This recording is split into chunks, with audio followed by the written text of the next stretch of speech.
구약 시대에 하나님의 임재 속에서 간격의 예배를 드렸던 한 분이 계시는데 그분이 누구냐 하면은 다윗입니다.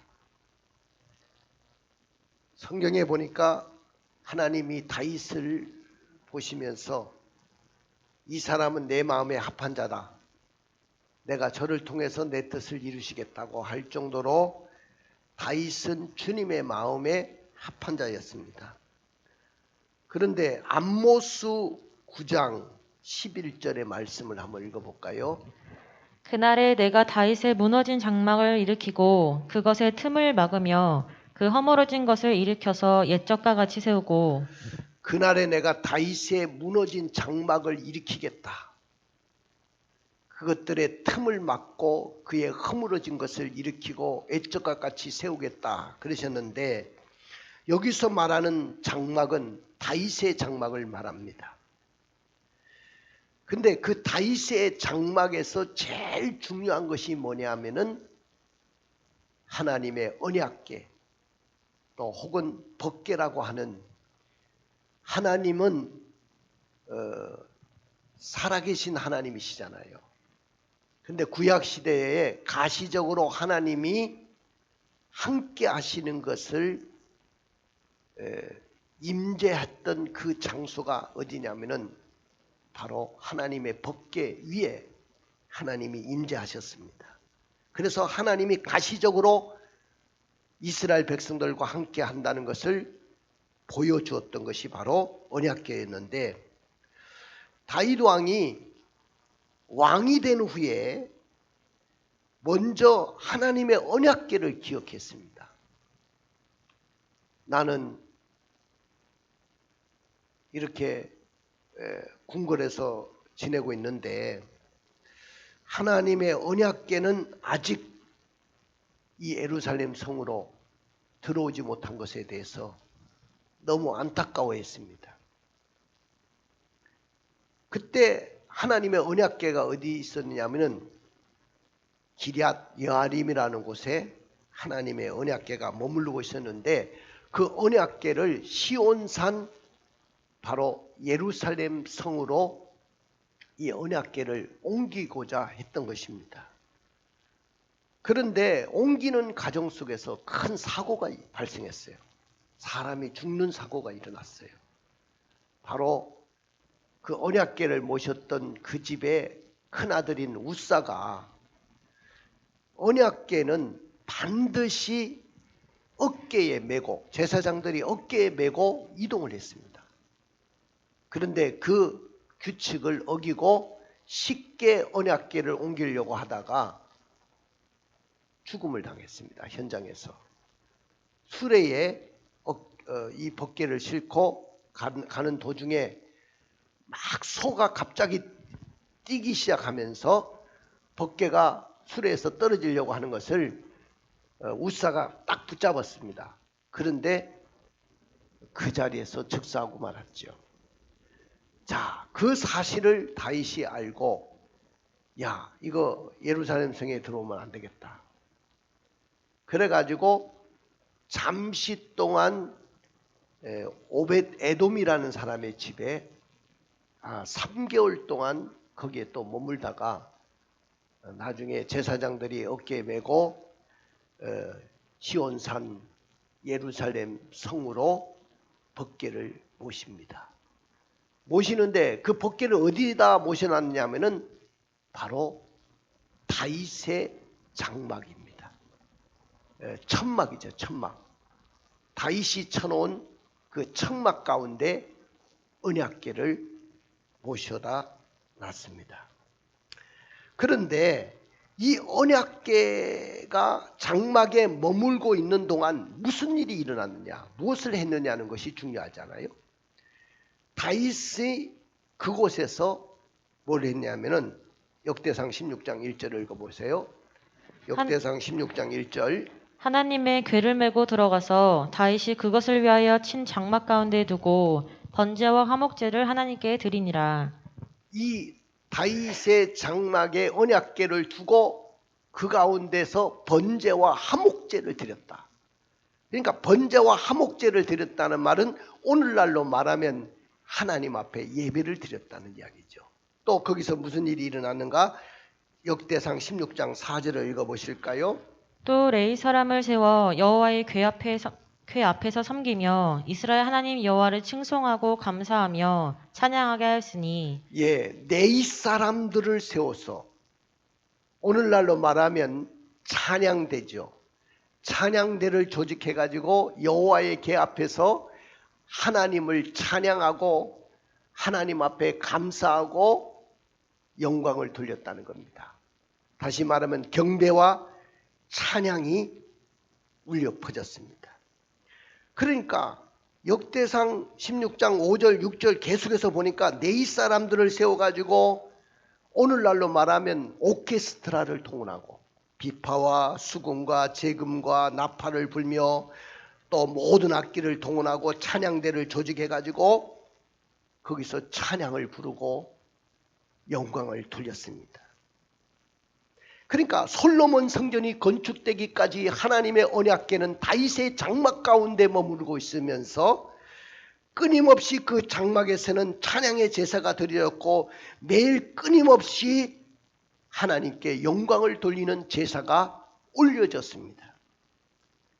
하나님의 임재를 상징하는 이 법궤 앞에서 나가서 아무런 장애 요소가 없이 매일 모든 악기를 동원하고 오케스트라를 동원하고 그리고 찬양과 경배가 이루어졌던 장소, 그 장소가 바로 다윗의 장막인 줄 압니다. 오늘날 우리의 예배가, 우리 한국교회 예배가 다윗의 장막이 회복되는 그런 예배가 돼야 될 줄로 믿습니다. 할렐루야. 예수님도 오늘 본문에 보니까 사마리아 여인에게 이렇게 말을 했어요. 21절의 말씀을 읽어볼까요? 예수께서 이르시되 여자여 내 말을 믿으라. 이 산에서도 말고 예루살렘에서도 말고 너희가 아버지께 예배할 때가 이르리라. 자, 24절을 읽어주시겠습니까? 하나님은 영이시니 예배하는 자가 영과 진리로 예배할지니라.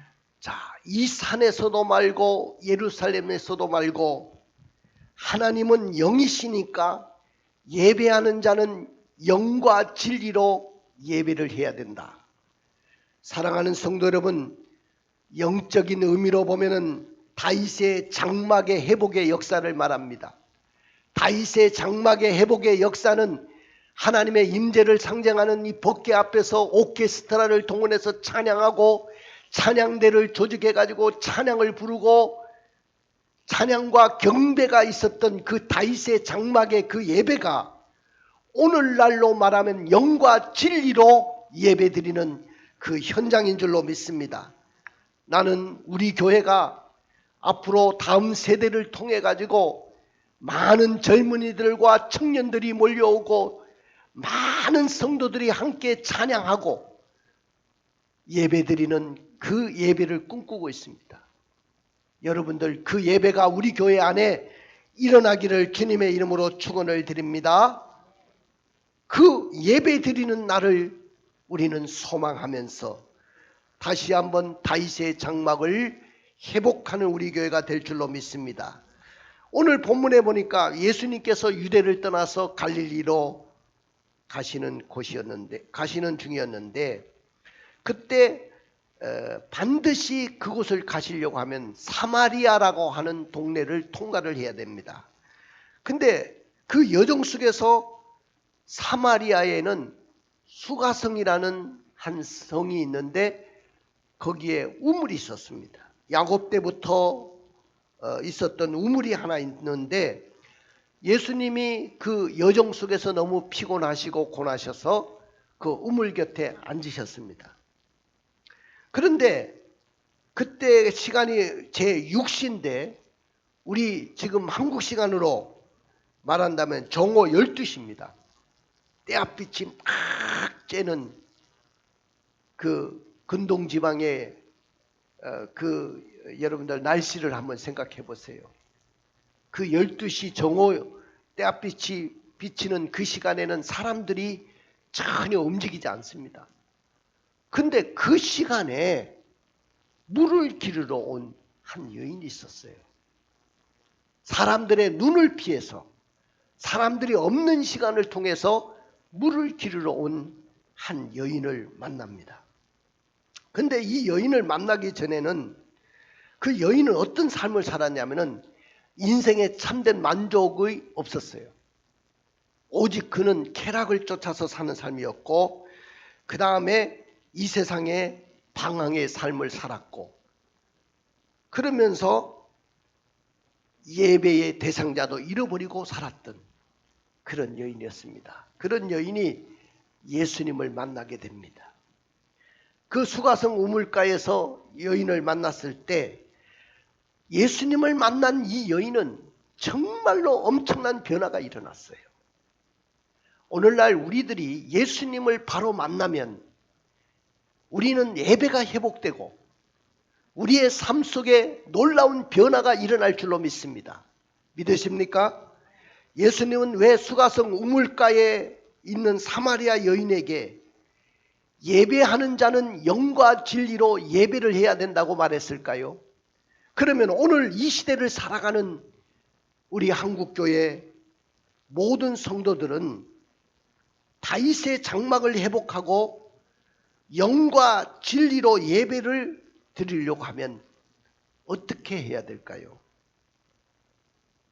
오늘 여러분들과 함께 살펴볼 말씀은 한번 따라해 봅시다. 예배, 영과 진리로 해야 됩니다. 그렇습니다.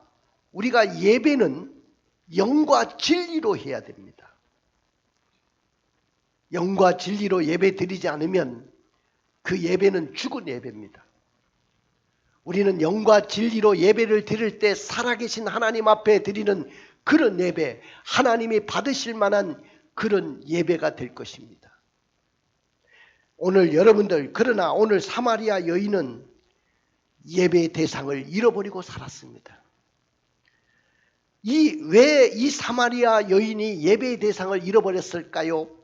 그것은 예배가 어떤 장소에 있다고 생각했기 때문에 그렇습니다. 여러분들, 오늘날 영과 진리로 드리는 예배는 어떤 장소에 예배가 있는 것이 아닙니다. 이 여인은 이렇게 이야기했어요. 오늘 본문 20절을 한번 읽어볼까요? 우리 조상들은 이 산에서 예배하였는데 당신들의 말은 예배할 것이 예루살렘에 있다더이다.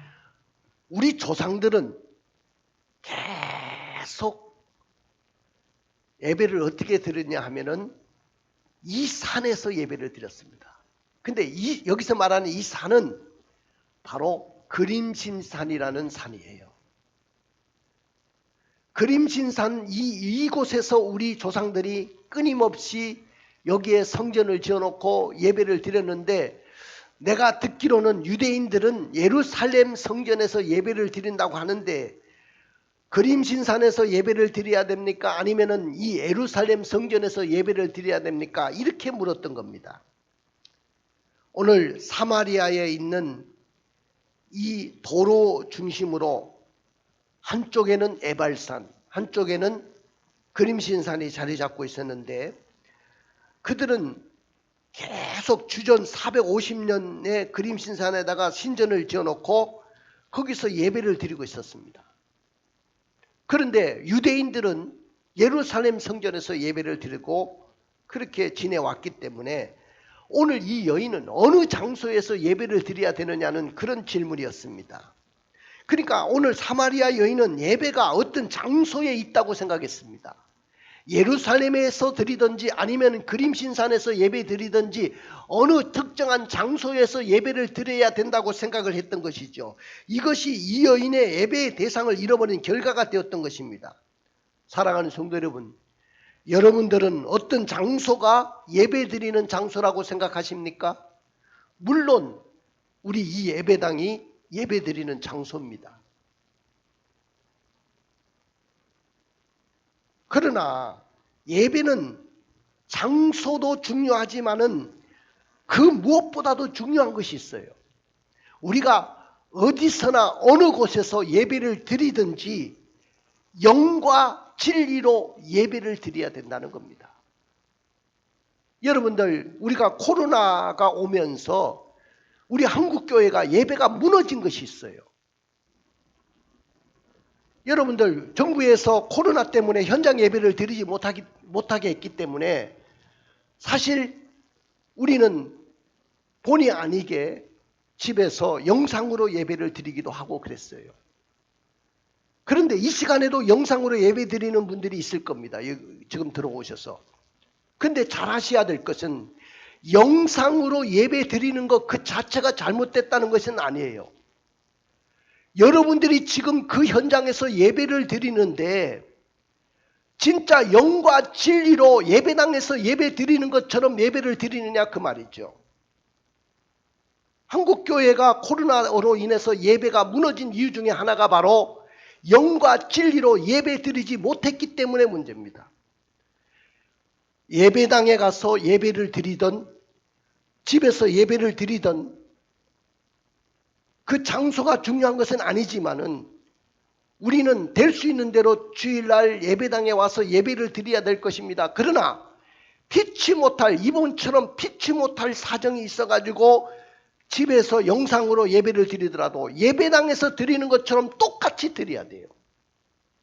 그 자리에 하나님이 와 계신 것처럼 예배를 드려야 되는데 마치 영상 틀어놓고 TV 틀어놓고 설거지하고 빨래하고 내 온갖 일을 하면서 TV를 시청하듯이 그렇게 예배를 드리고 1시간 그렇게 예배 드린 것으로 나는 예배 다 드렸다고 하고 그렇게 끝나버리는 예배가 돼버렸기 때문에 예배가 다 무너진 거예요.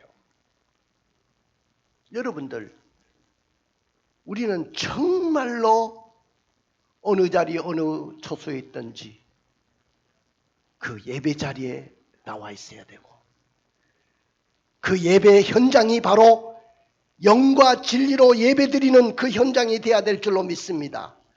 그런데 오늘 이 여인은 장소가 중요하다고 생각했던 거예요. 여러분들, 어떤 장소에서 어느 자리에 예배를 드리든지 영과 진리로 예배해야 된다는 것을 기억해야 됩니다. 그 다음에 이 여인은 왜 영과 진리로 예배를 드리지 못하고 예배의 대상을 잃어버렸냐면은 예수를 만나서 영접하지 못했기 때문에 진정한 예배의 대상자가 누군지를 몰랐어요. 여러분들, 우리가 누구에게 예배 드리는 겁니까? 여러분들이 영상 가운데 예배를 드릴 때 주의해야 할 점이 있습니다. 여러분들 인터넷에 들어가면 여러분들의 담임 목사님 설교도 나오지만은 수많은 한국교회 목사님들 설교들이 다 나와요. 요새는 유튜브로도 얼마든지 설교를 들을 수도 있습니다. 그거는 목사님들의 설교를 내 취향에 맞게 듣는 것이지 예배가 아니단 말이죠. 여러분들이 진정한 예배라는 것은 예배 처음부터 끝까지 찬양 부를 때는 찬양 같이 부르고 설교 들을 때는 설교 듣고 헌금을 할 때는 함께 헌금하고 목사님의 축도도 그 현장 속에서 받고 이런 살아있는 예배들이 돼야 되는데 지금 내가 예배의 대상자가 바로 예수님이라는 사실을 하나님이라는 사실을 모르고 예배할 때가 많았다는 거죠. 오늘 이 여인도 지금까지 살아오면서 예수님을 만나지 못했잖아요. 예수님을 만나지도 못하고 예수님도 영접하지 못했기 때문에 방황하면서 살았던 여인 아닙니까? 인생의 삶의 목적을 잃어버리고 쾌락 속에 살았던 여인입니다. 여러분들, 예수 그리스도는 부한 사람에게도 가난한 사람에게도 지식 있는 사람에게도 천박한 사람에게도 유명한 사람에게도 무명한 사람에게도 윤리적으로 깨끗한 사람뿐만 아니라 부도덕한 사람에게도 예수 그리스도는 필요하신 분인 줄로 믿습니다. 이 여인은 누구보다도 가장 예수가 필요한 분이었어요. 그런데 그 예수를 만나지도 못했고 영접도 없었어요. 이런 사마리아 여인에게 예수님은 무엇이라고 말씀했는가? 10절의 말씀을 읽어볼까요? 예수께서 대답하여 이르시되 내가 만일 하나님의 선물과 또 내게 물 좀 달라는 이가 누구인 줄 알았더라면 내가 그에게 구하였을 것이요 그가 생수를 내게 주었으리라. 예수님이 노정에 피곤하셔 가지고 우물가에 앉아 계시다가 여인이 물을 기르러 오니까 제일 먼저 나에게 물 좀 주시오 하고 그렇게 요청을 하니까 이 여인이 하는 말이 당신은 유대인인데 유대인들은요 술을 이렇게 그 옷에 술을 달고 다녔어요. 딱 보면 유대인인 줄 알아요. 당신은 유대인인데 어떻게 사마리아인인 당신네들이 천대하고 멸시하고 그랬던 사마리아 사람이 나에게 물을 달라고 합니까? 그랬더니 예수님이 하시는 말씀이 네가 하나님의 선물과 내게 물 좀 달라는 이가 누구인지 알았더라면 네가 그에게 구했을 것이고 그가 너에게 생수를 줬을 것이다. 사랑하는 성도 여러분, 오늘 살아가는 많은 불신자들은 예배의 대상이 없어요. 그들은 그저 하루하루를 그냥 살아가는 거예요. 그들에게 무슨 예배 대상이 있습니까? 주일날이 됐지만은 예배당에 나와서 예배를 드립니까? 그들은 예배의 대상이 없어요.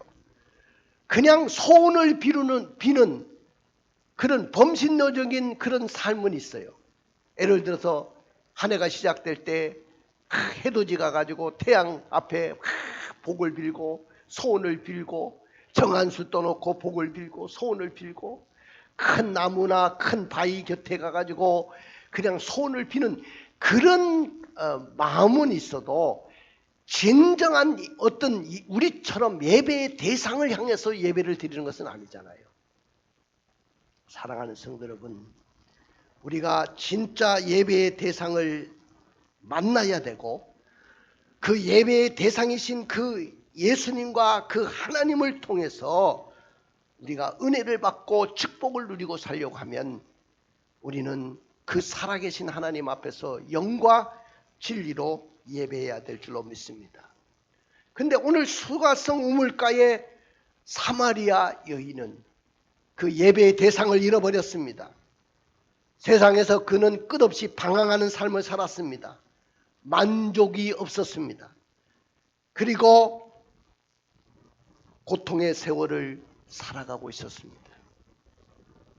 수가성 우물가에서 만난 그 사마리아 여인은 삶 자체가 부도덕한 여인이었기 때문에 항상 다른 사람을 의식하고 그들의 눈을 피해서 살았습니다.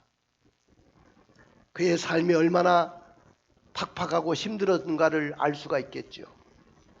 오늘 수가성 우물가에서 만난 사마리아 여인의 그 마음의 심리를 한번 생각을 해봤습니다. 하나님, 저는 유대인도 아니고 사마리아 사람입니다. 그리고 저는 지금까지 세상에 만족하지도 않았고 끝없는 쾌락과 욕망을 채우기 위해서만 살아왔습니다. 그리고 예배를 누구에게 드려야 되는지, 예배를 어디서 드려야 되는지, 어떻게 드려야 되는지도 모르고 알지도 못하고 살아왔습니다. 나 같은 죄인도 용서받을 수 있을까요? 그리고 참된 예배의 대상자를 나도 만날 수 있을까요? 하면서 안타까워하며 살아왔던 사람입니다. 오늘 사마리아 여인의 과거와 현재는 어떻게 살아왔을까요? 그는 영혼의 갈급함을 해결하지 못하고 방황하면서 살아왔다는 것입니다. 영혼의 갈증이 늘 있었어요. 세상을 살면서도 만족이 없었고 영적으로 늘 갈증을 느끼면서 그 갈증을 해결하지 못해서 목마라 살고 있었던 여인이었습니다. 예수님은 그 여인에게 찾아오셨고 이 여인에게 물 좀 달라 하시면서 10절에 이렇게 말씀했습니다. 다시 한번 읽어주실래요? 예수께서 대답하여 이르시되 내가 만일 하나님의 선물과 또 내게 물 좀 달라는 이가 누구인 줄 알았더라면 내가 그에게 구하였을 것이요 그가 생수를 내게 주었으리라. 오늘 이 여인의 비극은 어디서부터 시작됐냐면은 생수의 근원이신 예수님을 만나지 못했다는 거예요. 여러분들, 이 세상의 모든 사람들의 비극은 무엇이냐면은 우리에게 하나님의 선물과 생수를 줄 수 있는 그 하나님을, 예수님을 내가 만나지 못한 데서부터 비극이 시작되는 것입니다. 금년 한 해 여러분들의 인생 속에서 놀라운 변화가 일어나기를 원하십니까? 그러면 진정으로 예수님을 만나셔야 됩니다. 내 인생 속에 예수님이 찾아오셔야 되고, 그 예수님을 만나기 시작할 때 영적인 목마름들이 다 해결받을 줄로 믿습니다. 영적으로 만족을 누리지 못하고 목말라 하는 이 여인에게 예수님이 뭐라고 말씀하셨는지 13절 14절을 또 읽어보실까요? 예수께서 대답하여 이르시되 이 물을 마시는 자마다 다시 목마르려니와 내가 주는 물을 마시는 자는 영원히 목마르지 아니하리니 내가 주는 물은 그 속에서 영생하도록 솟아나는 샘물이 되리라. 지금 이 우물에서 떠온 이 물은 먹고 나고 나면 또다시 목마르지만은 내가 주는 물을 마시는 자는 영원히 목마르지도 아니하고 그 속에서 영생하도록 솟아나는 샘물이 될 것이니라. 할렐루야. 예수님 만날 때 이런 참된 만족과 목마름이 해결되는 겁니다. 여러분들 인생에는 끊임없는 목마름이에요. 자, 어떤 분은요, 나 인생에 돈을 버는 것이 내 인생의 목표야. 내가 40살 먹을 때까지, 50살 먹을 때까지, 내가 60대 될 때까지 나는 이 정도의 재정의 자유를 누려야 돼. 그래서 온통 돈 모으는데 목표를 걸고 삽니다. 그러나 그것이 이루어졌을 때 정말로 만족할 수 있을까요? 어떤 사람은 좋은 사람을 만나서 결혼하는 것을 인생의 목표로 삼는데 정말로 그런 사람을 만났다 할지라도 정말로 인생에 만족이 있을까요? 세상에는 항상 목마름이 있는 것입니다. 그 다음에 이 여인은 단순한 시골 촌부에 불과했다는 겁니다.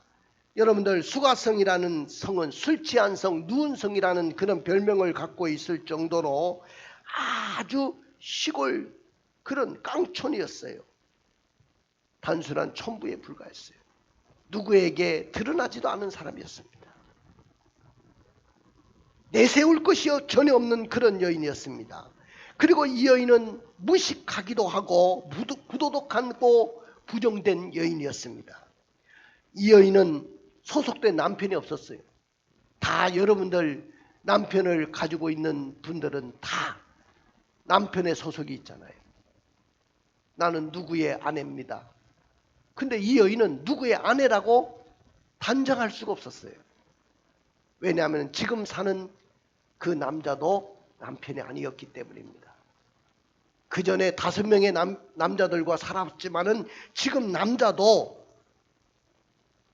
자기 남편이 아니었다고 했어요.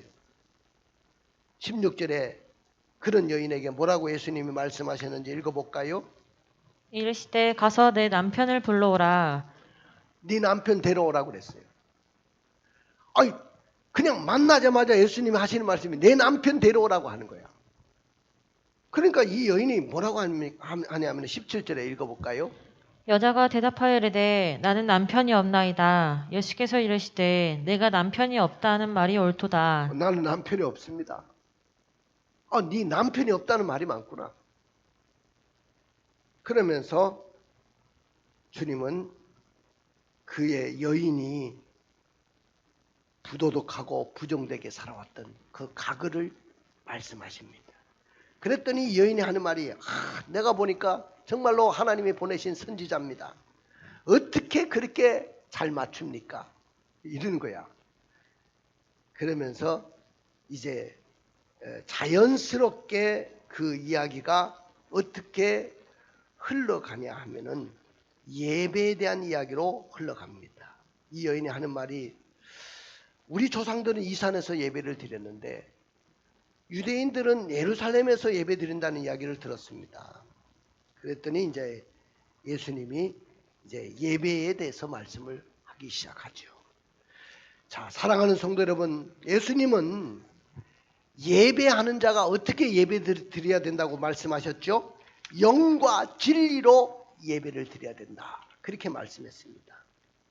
하나님은 영과 진리로 예배하기를 원하시고 하나님은 영이시고 진리신 분이십니다.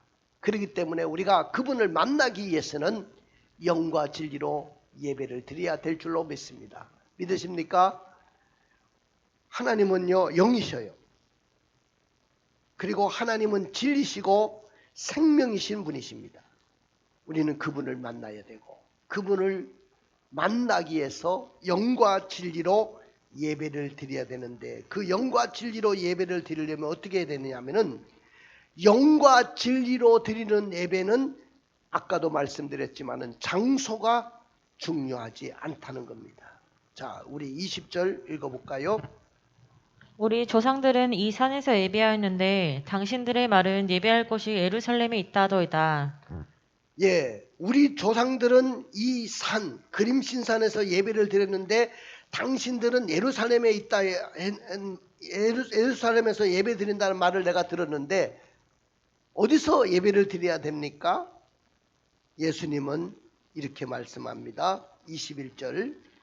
예수께서 이르시되 여자여 내 말을 믿으라. 이 산에서도 말고 예루살렘에서도 말고 너희가 아버지께 예배할 때가 이르리라. 이 산에서도 말고 예루살렘도 말고 너희가 아버지께 예배할 때가 올 것이다.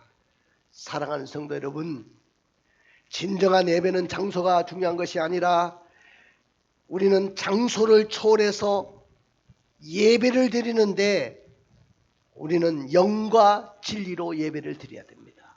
살아계신 하나님을 만나야 돼요. 이 예배 때마다 하나님의 임재를 경험해야 돼요.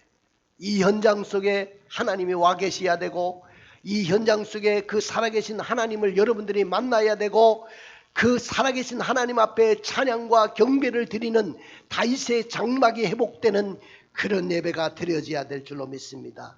우리는 찬양 중에 나는 예배자입니다. 우리 반주 한번 해보세요.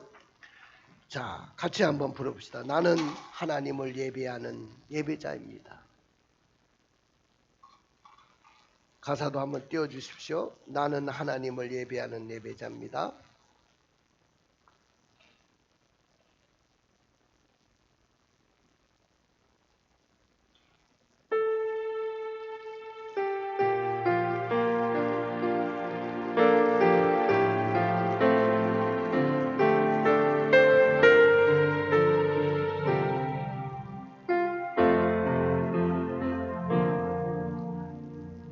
나는 하나님을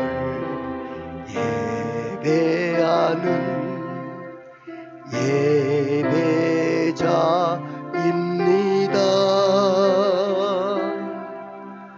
내가 서 있는 곳 어디서나 하나님을 예배합니다.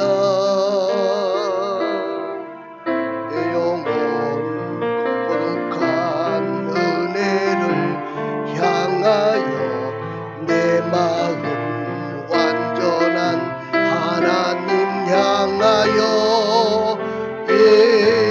이곳에서 바로 이 시간 하나님을 예배합니다. 할렐루야. 이곳에서 바로 이 시간 하나님을 예배하는 것입니다. 사랑하는 성도 여러분, 여러분들이 영상 가운데 예배를 드리도록 집중하십시오. 그러나 될 수 있는 대로 여러분들이 살아계신 하나님을 만나서 은혜를 받으려면 현장 예배에 나오십시오. 힘들고 어렵지만은 우리는 이겨내고 현장 속에서 예배를 드려야 됩니다. 그래야 여러분들이 신령과 진정으로 영과 진리로 예배를 드릴 수 있습니다. 그리고 인간의 편리를 위해서 만들어 놓은 예배가 되어서는 안 됩니다. 여러분들 어쩔 수 없이 당력 지침에 따라서 우리가 영상 예배를 드릴 때가 있었죠. 그러나 이제는 여러분들이 현장 예배에 나올 수 있는 환경이기 때문에 나와야 됩니다. 인간의 편리를 위해서 만들어 놓은 그런 예배에 여러분들이 치우쳐서 예배 드리면 그는 하나님 중심의 예배가 아니고 인간 중심의 예배지 그 무슨 예배라고 말할 수 있겠습니까? 그 다음에 영과 진리로 예배를 드려야 되지 형식과 이선적인 예배가 돼서는 안 됩니다. 하나님은 본성이 영이셔요. 영.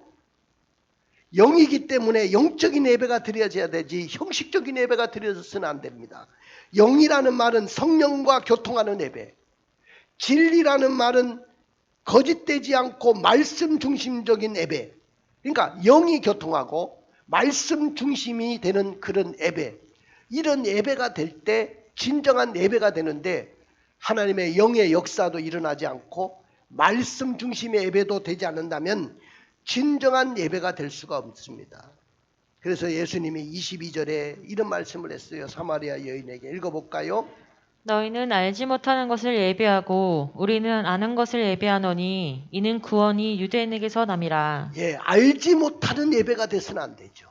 여러분들이 이제는 어떻게 예배를 드려야 되는지를 분명히 알았으니 영과 진리로 예배 드리기를 원합니다. 할렐루야.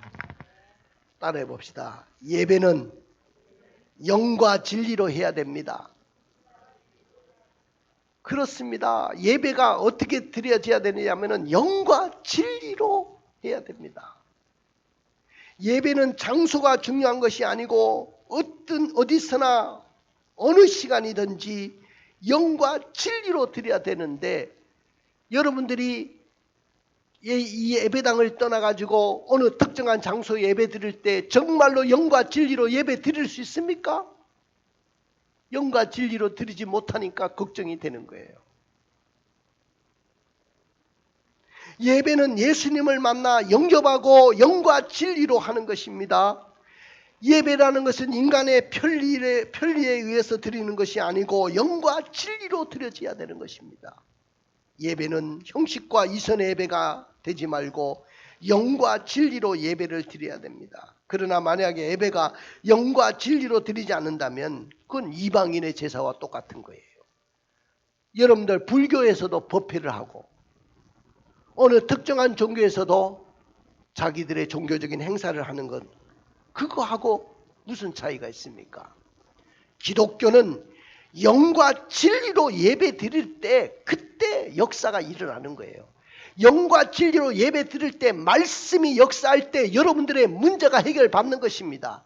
영과 진리로 예배를 드릴 때 말씀이 부딪히는 그 현장 속에 치유의 역사가 일어날 줄로 믿습니다. 영과 진리로 드릴 때 여러분들의 소원들이 일어나고 하나님의 축복이 여러분들에게 흘러갈 줄로 믿습니다. 그리고 하나님의 은혜가 임하는 거예요. 그러므로 예배는 영과 진리로 해야 됩니다. 영과 진리로 예배를 드릴 때 예배의 대상을 찾게 되고 그리고 생수의 근원이신 예수님을 만나서 은혜를 받게 되고 인생의 방황을 끝내고 신앙의 성공자가 되었습니다. 다 같이 눈을 감아 보십시오. 코로나19 시대를 지나면서 여러분들은 예배의 대상자를 잃어버리진 않았습니까? 예배를 잃어버리진 않았습니까? 예배가 무너지진 않았습니까? 우리는 예배가 내 인간의 편리에 따라서 드리는 것이 아니에요. 형식과 외식적으로 드리는 것도 아닙니다. 영과 진리로 예배하라고 했어요. 영과 진리로 예배를 드리는 것은 결국은 하나님의 말씀이 역사하고 성령이 교통하는 다윗의 장막이 회복되는 경배와 찬양이 흘러넘치고 오케스트라의 모든 악기가 동원돼서 찬양하고 하나님의 말씀이 떨어짐으로 그 말씀 속에서 하나님을 만나는 이런 살아계신 하나님을 예배하는 여러분들이 되어야 될 줄로 믿습니다. 우리 다 같이 일어나셔서 다시 한번 찬양 부르고 나가겠습니다.